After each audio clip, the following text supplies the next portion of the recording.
Hey guys, it's Jason with the Forestry Project. Today we're going to be going through and we've talked about how to find a spot to plant your seedlings and what seedlings to plant based off of the Silvix manual. And we're going to start rolling into actually restoring the lands that we have on the property. So I wanted to go through and show you how to plant a tree once you know kind of where to plant it. Now, if you have not yet, I encourage you to go watch our how to use the Silvix manual and where to plant trees so that you understand what trees need to go on your property and where you can plant those best for the tree and best for the landscape. Once you do that, let's talk about planting, and there's a few key things to think about when we think about planting. So one of the things to think about is the time of the year, which we talked about in one of the earlier episodes of the podcast, episode 2, where we're talking about first legacy reimagined, that when component of the 4Ws. So what time of the year is best to plant? And typically that is in the dormant season over the winter. We're trying to wrap up by late February, early March, so that the trees are still dormant, there's less shock. Now you can plant any time of the year, but there are certain things that you need to keep in mind when you do that. So if you plant in August or July when it's really hot out, it's dry, you'll want to make sure to go in and water those seedlings every now and then. Now if you just plant a few, that's great, you can easily do that. Now, if you're planting 100, that may not be as feasible, so you might want to wait until it cools off again. So just a quick thing of keep in mind what time of the year that you're planting and what time of the year everything needs to happen. So with that, what are some of the tools that we use for tree planting that makes it a little bit easier? So the first thing you have to have when you're planting a tree is a seedling. Here we have a white dogwood that we're going to be putting on the back side of the pond, which if you remember in our property tour video, I showed this area and talked about that the pond was going to be, it's an easy access spot that I wanted the family to be able to come out and enjoy. And as part of that, I want it to be aesthetically pleasing and inviting. So having this dogwood will be really nice. Now, when we discuss tools specifically,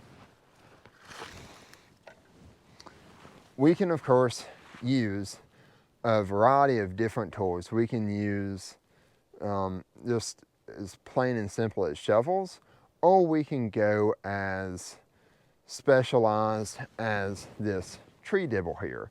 Now these tree dibbles aren't super expensive and you can get them most places. I know I've seen them on Forestry Supplier's website, and they offer a few advantages over using shovels, or if you had a set of post hole diggers that you were going to use. This offers a few advantages. One, as you'll see in the video, it's a lot faster and easier than using a shovel, and it also results in less topsoil movement. So when you take a shovel or you take a pair of post hole diggers in, you're going to be moving that soil around, whereas with the tree dibble, I just create a slot that the seedling sets down in and then fill it back in by compressing the sides. So there's not as much movement in the dirt as there is with some of the other methods. What you'll want to do is the first one, go kind of straight up and down, find your spot, and just put it straight down. Now, sometimes to get it deep enough, you may have to do a little bit of pushing, and then you'll widen it out.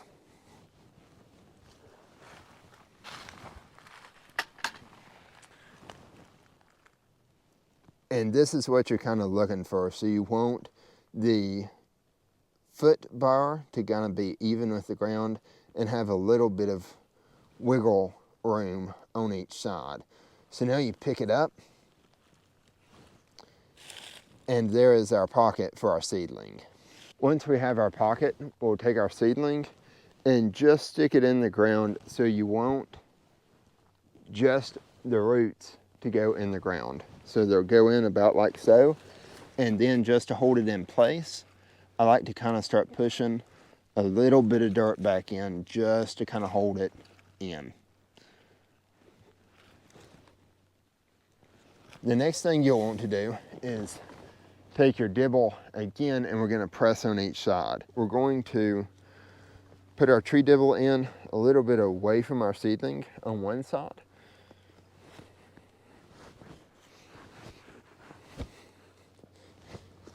And then we press the bottom and then press the top. Now what I like to do is just kind of come back in and cover that up, and you'll do the same thing on the other side.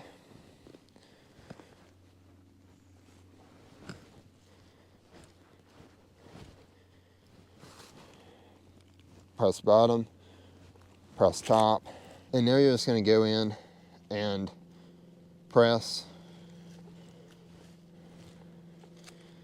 compact everything down this a little bit, because the important part of this is getting good soil contact with your seedling.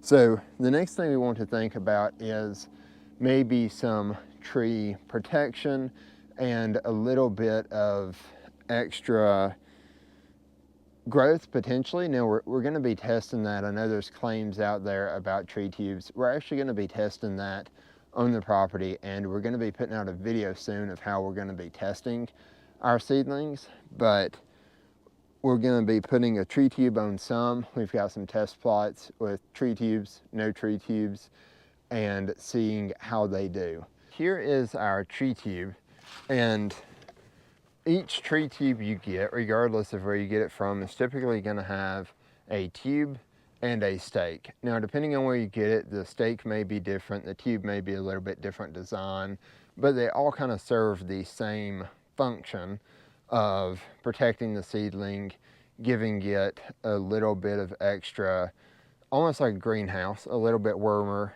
and then protecting it from animal browse of if deer come by or something. And then the stake kind of holds everything in place. Now, I got these from Mossy Oak Native Nurseries.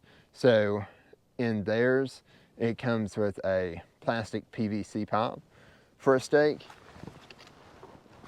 And then most of their tree tubes are going to come with a perforated end and a solid end. Now, you'll want the perforated end going across, going up, and then you'll have your solid end down next to the seedling.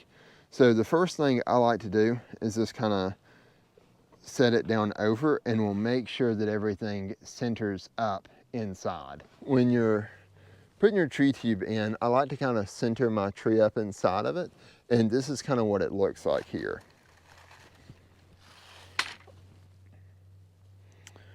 So as you can see, the tree's kind of centered up inside of there. So now that we have our tree tube centered up, we're just going to twist it a little bit to kind of mark where it goes in the soil.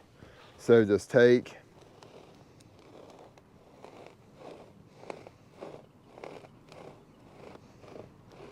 and just rotate a little bit, and that way we can see where it goes. So now that we've rotated, we'll take our stake, and just right outside of where we rotated, we will stick the stake in the ground.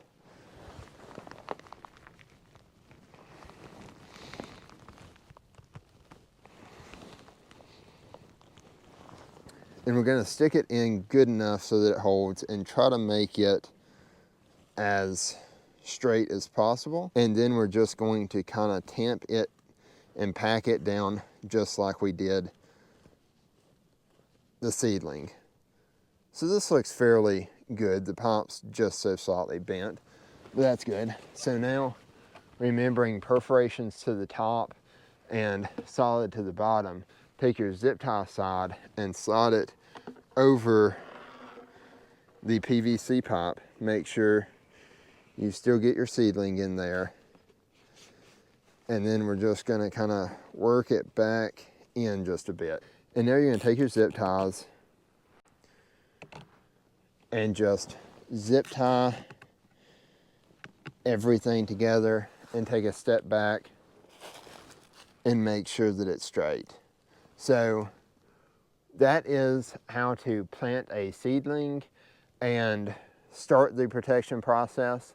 Now, if you want to see a little bit more about how we protect the seedling for the beaver, I encourage you, we're going to be putting out a video on Friday of restoring the grassland ecosystem around the pond, and we'll be talking a little bit more about the beaver protection specifically. Just to kind of recap, we talked about the Silvix manual and then actually getting out, and now we're talking about planting your seedling so that we can start to discuss our restoration efforts going into the future of restoring the grassland ecosystem that you see behind me around the pond, and then the oak savanna ecosystem that we've shown in earlier videos.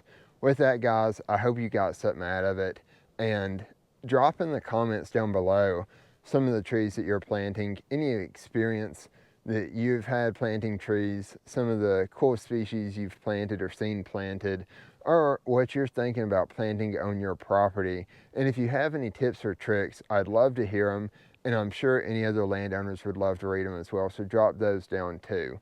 With that, guys, thanks for watching, and until next time, happy management and God bless.